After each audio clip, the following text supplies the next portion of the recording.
Hello mga kadarwikans! Welcome back po dito sa Gandara SRU channel. Ayan, happy Monday evening sa atin pong lahat. Grabe nagulat po ako kanina na live ang EB. Anyway, sino po ang mga nandito ngayon na nakikinig sa ating channel? Shoutout po sa inyong lahat. Maraming salamat sa pagtutok at pag-abang sa atin pong mga daily updates. Yung mga nagantabay po talaga ngayong gabi para sa atin pong update. So, andito na naman nga po ako, ang nag-iisa ninyong nagmamagandang Kaligitarians upang maghatid ng latest update and fresh happenings patungkol po sa TVJ. Basta mga balita na may kinalaman po sa Itbulaga, sagot na po natin yan at ganun din po mga ilang chika patungkol po sa mga happenings sa loob at labas ng showbiz. Kaya naman kung di ka pa nakaka-subscribe, i-click mo na yung subscribe button at notification bell na nandiyan sa baba para maging updated at ma-notify ka every time na may bago po tayong reaction videos about sa mga nasasaga po nating balita. Araw-araw mapait-bulaga man po yan or balita sa loob at labas ng showbiz. And for tonight's video nga, may kinalaman po sa anibersaryo ng Itbulaga ang ating pag-uusapan dahil napaka-importante ng araw na ito. But before that, sino po ang mga nanood kanina ng EB?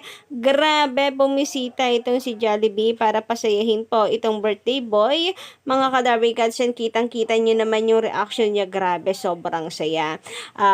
Talagang natupad ng Itbulaga po yung hiling nung bata. Syempre, ang makita po si Jollibee and ma-celebrate po ang kanyang birthday. Di ko lang po alam kung magkakaroon to ng conflict sa McDonald's na sponsor po ng Itbulaga. I hope wala naman dahil para naman po ito doon na sa bata. Kahilingan naman po at kasiyahan ng bata, hindi ba? May nagtatanong po kasi patungkol po dito sa McDonald's na sponsor ng EB. Pero hindi ba't ang importante ay nakapagpasaya po tayo, hindi ba? And for sure naunawaan po yon. Samantala, pag-usapan naman natin itong babalawag kayong gano'n na grabe, nakakatuwa po na naibalik na po talagang tuluyan ang babala. Hoping na mataas po ang ratings parate ng TVJ ngayong naibalik na po itong bawal judgmental. So, nung nakaraan nga pong episode ng Babala, nakakatuwa po ang mga naging guest nitong Itbulaga. Alam niyo yun guys na talagang nabibigyan ng hustisya ng TVJ. Yung napakagandang segment, may mga natutulungan pa po sila and nagiging open po tayo sa pinagdadaanan ng iba. And ngayon naman, nakakatuwa dahil yung mga naging parte po ng Itbulaga, yung nasa Babalawag kayong ganon. Nakakatuwa lang na makita po muli sila na tumuntong dito sa EB. So, nakakatuwa na makita ang mga Digitarians na mula noon, mga bata pa lamang po, contestant na ng EB and ngayon, muli pong nagbabalik. Ibig sabihin talagang sila po ay grateful, sila po sa puso nila ay legit Darikads magpahanggang sa ngayon. Siyempre makakalimutan niyo po ba yan na basta-basta lalo na kung kayo po ay naging malaking bahagi ng milestone ng Itbulaga. Samantala ngayon naman, pag-usapan nga po natin itong patungkol sa studio ng Itbulaga. Siyempre, dahil papalapit na po ang anniversary, ang studio ay pinag-uusapan. Nice po kasi sana nila ay sa mas malaking studio para marami pong makapunta dahil expected po ng marami na magla-live po sila bukas, araw ng Martes, kahit po araw ng Martes magla-live sila kasi anibersaryo. And mas maganda nga naman na kung mas marami pong makakapunta na mga live audience sa Sabado. Sabi dito ni Anakleta Ernil, maganda rin gabi sa inyo, shoutout. Sana mabigyan din ang TVJ ng malaking studio para maraming makapanood ng live. Simula sa 45th anniversary. Tuloy-tuloy na hanggang 50th anniversary ng Itbulaga. So sana nga tingnan nyo, ang ganda po 'di ba ng studio ng Will to Win ni Kuya Will. Ang sarap pong manood. Makikita mo na ang daming tao tapos masayang-masaya po sila. nagchi-cheers, ang sigla-sigla po nila pag kumakanta, sumasayaw pa po yung iba. So parang ang sarap din sa pakiramdam kung ganito po yung live audience ng Itbulaga. Yung makikita nyo guys, kapag dumadaan yung camera, kapag pineflex yung live audience, ang sarap pong panoorin, ang sarap po sa mata. So kung kaya, sana ganun din po mga ka-legit Americans sa Itbulaga bukas. Pero wala tayong balita eh. So sana lang naman okay lang din naman kung hindi.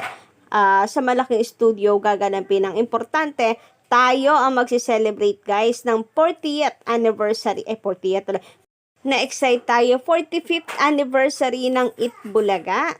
So, yun naman po ang importante. Ito na lang din kasi yung may sasampol po natin, lalo na sa mga tape defenders na until now, hindi po makamove on. At pilit na kinukuha, inaagaw sa TVJ ang Itbulaga at sinasabi na first anniversary lang daw ng E80. Hindi daw po 45th anniversary dahil Tape Inc. daw ang may karapatan na mag-celebrate noon. O, diba? And speaking of tape defenders, nako, mukhang tahimik sila ngayon. Mukhang supalpal po ata at pahiya sila mga kadabikas kasi wala naman na silang magagawa eh. Wala naman silang magagawa para tutulan ng Itbulaga na mag-celebrate ng EB. Parang tahimik po sila ngayon, parang 2 araw na po silang walang ginagawang pangangambala. Siguro tanggap na po nila na kahit anong ngaw-ngaw po nilang gawin sa social media ay hindi po nun matututulan ang TVJ na mag-celebrate ng 45th anniversary. Sana naman and buti naman at kung sakali ay nakapag-isip-isip sila or kumbaga ay natauhan ang mga ito. Kasi 'di ba alam naman natin na sila po ang number 1 na talagang promotora sa paninira ng EB, puspusa ng kung ano-ano nung pinagsasabi para lang hindi po ma-celebrate or matuloy ang selebrasyon. Pero wala eh. Salita lang ang meron sila. Pero sa laban, panalo ang TVJ. Ito nga po't may 2 post na ang Itbulaga TVJ para sa anibersaryo ng Itbulaga. Buong bansa ay makikiisa dahil 45th birthday na ng Itbulaga bukas. Sama-sama tayo mag-celebrate live sa Itbulaga. See you, Darwikans. So, ayan mga ka-Darwikans, may kumpirmasyon na mula po sa Itbulaga TVJ live na live ang magiging selebrasyon or ang celebration ng TVJ's Itbulaga ng 45th anniversary para po sa lahat ng nagtatanong kasi papataklaw nga kasi ng Martes. So live na live, wag po kayong mag-alala. At eto pa nga po ang isa. Birthday na ng Itbulaga bukas. See you, Dabay Cats. So, ayan sana lahat po tayo ay mag-agawan sa pagiging first honor sa panonood ng Itbulaga. Tumutok na po agad, maagang maaga sa Itbulaga. Huwag po nating palagpasin yan. For sure, meron pong pasabong na inihanda ang TVJ at marami po tayong dapat na abangan. Samantala, sabi naman ni Sir Carlos Arada, about po ito mga kadabrikan sa nagdaan nating update about Julia Barreto kasi siya nga po yung pumalit pansamantala kay Maine sa Itbulaga Olympics. Nakakatuwa nga sarap pong panoorin. Ang saya-saya guys ng Itbulaga Olympics nung Sabado, although kinakailangan po ng rematch. Pero ang importante, mayroon pa rin Olympics sa Sabado, di ba? Sabi niya dito, bagay si Julia maging Dabricans. Pero, hindi niya pwedeng palitan na si Maine. Yes, I agree with that. O pwede naman po talaga na maging parte rin ng Itbulaga po itong si Julia, pero wala pong papalitan at sa dami po ng papalitan si Maine Mendoza pa talaga. So wala pong papalitan. Hindi rin naman po tayo papayag na meron pong palitan sa Itbulaga.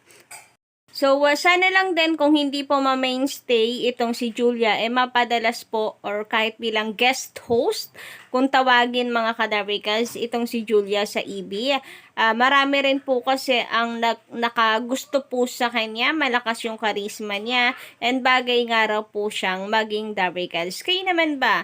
Anong inyong say patungkol dito? Sa anniversary kaya, mag-guest host kaya ulit siya at makiselebrate with TVJ? So, abangan natin yan. Sana may mga artist din po na, alam niyo yon, na sa kanila pong guest sa EB bukas. So, yan ang dapat nating abangan. So, yun lang guys sa ating update. Don't forget to click the subscribe button and notification bell para po sa iba pang mga balita.